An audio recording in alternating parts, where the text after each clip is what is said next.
پارت اول. فراوان خدمت دوستان باستان 24 عیار. توی محیط باستانی در منطقه شمال کشور هستیم.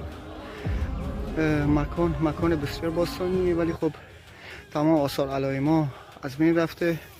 قبرستونیه. اسم مکان بر حسب سندی که وجود داره قلعه دختره. مکان بسیار باستانی زیبا، 2 تا و 3 تا درخت بسیار بزرگ و نامی تو منطقه است. میریم برای پیدا کردن قبورا و هدایایی که دور اطراف این قلعه است. پارت دوم. به پیج باستانا 24 عیار خوش آمدید.